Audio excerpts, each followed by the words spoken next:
और अब खबर गरियाबंद से, जहां अवैध रेत खनन दिखाया तो हमला किया गया। रेत खनन दिखाने पर पत्रकार पर हमला किया गया। हमले के विरोध में उतरे सभी पत्रकार। करीब 50 से ज्यादा पत्रकार समर्थन में पहुंचे तो आरोपियों के खिलाफ मामला दर्ज करने की मांग की गई है। खनिज विभाग के जिला अधिकारी पर एक्शन की मांग है। अवैध रेत खदानों को बंद करने की मांग की जा रही है। कवरेज के दौरान 2 पत्रकारों को पीटा गया था। मारपीट के बाद बदमाशों ने हवाई फायरिंग की। गरियाबंद में अवैध रेत खनन से कवरेज करने पर 2 पत्रकारों को पीटा गया और हवाई फायरिंग भी की गई, जिसको लेकर अब पूरा पत्रकार संगठन विरोध में उतर आया है। करीब 50 से ज्यादा पत्रकारों ने मिलकर हमले का विरोध किया। साथ ही आरोपियों पर कार्रवाई की मांग की है। पत्रकारों की मांग है कि खनिज विभाग के जिला अधिकारी पर भी कार्रवाई हो और अवैध रेत खदान को बंद किया जाए। वही मामले को लेकर पुलिस ने जानकारी दी है कि हमले को लेकर 4 आरोपियों को गिरफ्तार किया गया है, लेकिन फिर भी पत्रकार प्रदर्शन कर रहे हैं।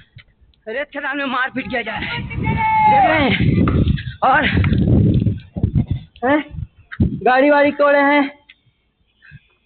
ये लोग मत कर रही है, हम लोग के साथ रेत खदान में मारपीट किया जा रहा है, देख रहे हैं, और गाड़ी वाड़ी तोड़े हैं। ये लोग मत कर रही है, हम लोग के साथ रेत खदान में मारपीट किया जा रहा है, देख रहे हैं। पंडित सुंदरलाल शर्मा चौक में आज यहाँ पर एक बहुत बड़ी घटना हो गई, जिसका जिक्र आपसे करना चाहेंगे।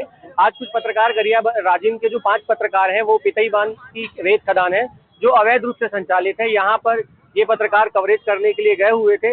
इस दौरान वहाँ पर जो रसूखदार हैं, रेत माफिया हैं, उन्होंने पत्रकारों के ऊपर हमला किया। बंदूकों से, उनके पास बंदूक भी थी, 2 फायरिंग की भी बात सामने आ रही है। उसके अलावा उनके पास हथियार थे, डंडे से उनके ऊपर हमला किया। पत्रकार अपनी जान बचाने के लिए लगभग 3 से 4 किलोमीटर दौड़कर भागे हैं, खेत में जाकर छुपे हैं, तब जाकर उनकी जान बची है। इस दौरान पत्रकारों ने जो राजिम के एसडीएम हैं उनसे संपर्क किया, जिसके बाद उनका सहयोग मिला और जिसके बाद पत्रकार सुकुशल वहां से हालांकि वापस आ गए। लेकिन इस दौरान एक जो पत्रकार हैं इमरान, उनके चेहरे पर कई तरह से खून निकल रहा था, कई जगह चोट के निशान थे। इस पूरे मामले को लेकर पुलिस प्रशासन ने हालांकि मामला दर्ज कर लिया है, परंतु जो पत्रकार हैं इनकी 3 मांगे हैं, जिनको लेकर अभी ये राजिम के चौक पर बैठे हुए हैं। इनकी मांगे हैं कि जिसमें जो मेन आरोपी है उनके ऊपर हत्या का प्रयास का मामला दर्ज किया जाए। पुलिस ने भी मामला जरूर दर्ज किया है, लेकिन सभी जमानती धाराओं में मामला दर्ज किया है। इनका कहना है कि हत्या के प्रयास का उनके ऊपर मामला दर्ज हो। गरियाबंद के जो खनिज अधिकारी हैं रोहित साहू, उनको लगातार ये पत्रकार मौके से, घटनास्थल से फोन कर रहे थे कि आप मौके पर पहुंचिए, यहाँ पर अवैध खनन हो रहा है, लेकिन वो पहुंचे नहीं। लगभग 2 से 3 घंटा आ रहा हूँ चला, जिसके बाद ये सारी घटना हुई। और अगर वो समय पर पहुंच जाते तो ये घटना नहीं होती। तो यहाँ जो पत्रकार हैं उनकी ये भी मांग है कि जो खनिज अधिकारी रोहित साहू है उनके ऊपर कार्रवाई की जाए और उन्हें हटाया जाए। तीसरी जो मांग है वो ये है कि यहाँ राजिम में जितने भी रेत के अवैध खदान यहाँ पर चल रही है उनको तत्काल प्रभाव से बंद किया जाए। हमारे साथ जो साथी पत्रकार हैं जिन पर हमला हुआ, उनसे बात करते हैं, जानना चाहेंगे। एक्चुअली में हम लोग गए थे बासिंग अवैध बिजली कटौती की जो खबर थी उनको कवरेज करने गए थे। वापसी के दौरान हमने जब जो है पितईबंद में देखे रास्ते में कि 7 से 8 हाईवा रेत सिफरी जो है वो गुजर रहा था, तो हमारे मन में आया कहीं ये अवैध रेत खदान है, तो हम लोग घाट अंदर चले गए। हमने वहाँ पर माइनिंग के जो जिला खनिज अधिकारी है रोहित साहू, उसको फोन से संपर्क किया, बात किया, तो बोले मैं अभी मीटिंग में हूँ, मैं अपनी टीम को भेज रहा हूँ, आप तहसीलदार एसडीएम से बात कीजिए। हमने तहसीलदार एसडीएम से भी बात किया। लगभग हमको 2 घंटा बीत चुका, बात करते करते भेज रहा हूँ, आ रहा हूँ, जा रहा हूँ करके, लेकिन प्रशासन की टीम मौके पे नहीं पहुंची। अंततः जब हम लोग वहां से कवरेज करके बाहर निकल रहे थे तो जो रेत जो ठेकेदार उनके जो गुर्गे हैं वो आके हमारे पत्रकार साथी इमरान से उन्होंने बदतमीजी किया, यहाँ तक कि उनसे मारपीट भी किया और सबको जो है बुरी तरीके से उसको दौड़ाया गया है, मारपीट करने का प्रयास किया गया, हत्या करने का प्रयास किया गया है। कहीं न कहीं यदि वहाँ से यदि कोई जान बचा के नहीं भागते तो आज कहीं न कहीं हमारे 3 से 4 पत्रकार साथियों को अपनी जान से हाथ धोना पड़ता था। निश्चित रूप से ये एक निंदनीय है और ऐसे जो आरोपी है उसके ऊपर सख्त कार्रवाई होना चाहिए। शर्मनाक खतरनाक घटना हमारे पत्रकार भाई बंधुओं के साथ हुआ है।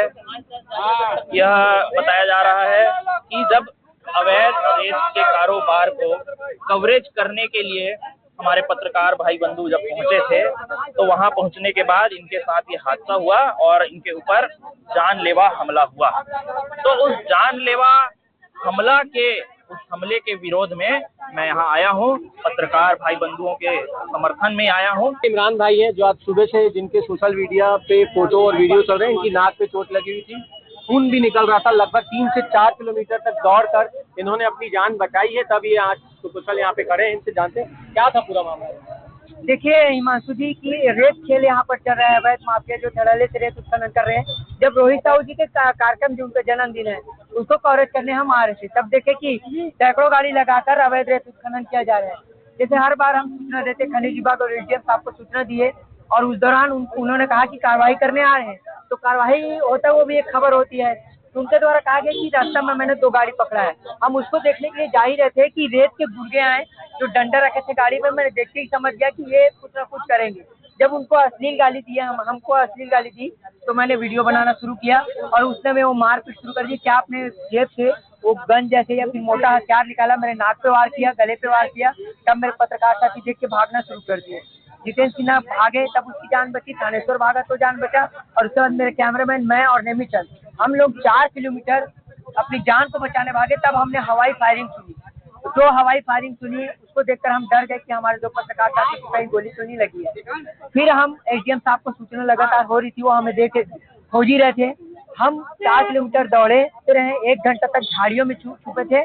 मुझे लगा कि ये मेरा आखिरी समय है। मैंने एक ग्रुप चलता है प्रशासन के जिसमें कलेक्टर साहब जुड़े हैं, उसमें मैंने मैसेज किया कि मैं ये आखिरी मैसेज हो सकता है और हमें बचा लो। 1 घंटा बाद पुलिस प्रशासन पहुंचती है, एसडीएम साहब मौके एसडीएम साहब तो आ गए थे लेकिन लोकेशन नहीं मिल रहा था। लेकिन पुलिस प्रशासन जिसको बचाना चाहिए वो 1 घंटे बाद आई, फिर हमें रेस्क्यू किया गया। अगर रेस्क्यू नहीं होता हिमांशु जी, रेस्क्यू नहीं होता तो आज जितने पत्रकार यहाँ पर इकट्ठा हैं ये शोक सभा होती, क्योंकि हमने जो अपनी जान बचाई है ये बड़ी मुश्किल में बची। अगर नहीं रहते तो रेत माफिया हमें जान से ही मार ही देती आज। तो देखिए, जब जब इस तरह के मामले आते हैं, पत्रकारों पर हमला होता है, तब तक सुरक्षा कानून की बात होती जरूर है, लेकिन आज तक सरकार ने इसे लागू नहीं किया है। फिलहाल पत्रकार यहाँ पर एकजुट नजर आ रहे हैं, यहाँ पर भारी संख्या में पहुंचे हुए। मैं आपको बताऊं 3 या 3:30 बजे की ये जो घटना है, उस समय जब ये 5 पत्रकार थे, उसके बाद 5 से 10 हुए, 10 से 20 हुए। अभी आप मेरे पीछे देख सकते हैं लगभग 50 से 60 की संख्या में पूरे जिले भर के पत्रकार पहुंचे हैं और यहाँ पे राजीव के मेन चौक पर बैठे हुए हैं। और इनकी जो मांगे हैं, तीनों मांग, ये चाहते हैं कि शासन इनको एक लिखित में जवाब दे दे या इनकी मांगों को कैसे पूरा करेगी उसका एक टाइम दे दे, उसके बाद यहाँ से उठेंगे। पत्रकारों के ऊपर हमला हुआ है करके एक खबर मिला था, तो जैसे ही हमको फोन के माध्यम से ये सूचना मिली तो मैं स्वयं अपने तहसीलदार के साथ और पुलिस टीम के साथ वहाँ गया और वहाँ सभी पत्रकारों जो भी पत्रकार थे उनको वहाँ से सुरक्षित वापस लाया। अभी वर्तमान में राजस्व विभाग और खनिज विभाग की टीम मिलकर पूरे कार्रवाई हम लोग कर रहे हैं अभी, और इस मामले में FIR भी दर्ज किया गया है और आगे जो भी विधि सम्मत कार्रवाई होगा वो हम करेंगे और जो दोषी हैं उनके खिलाफ कार्रवाई भी की जाएगी। सर, कितने रुपये अभी किस तरह? ये अभी मैं आपको एग्जैक्ट डेटा नहीं बता पाऊंगा, ये पुलिस विभाग से ही आपको बताएगा।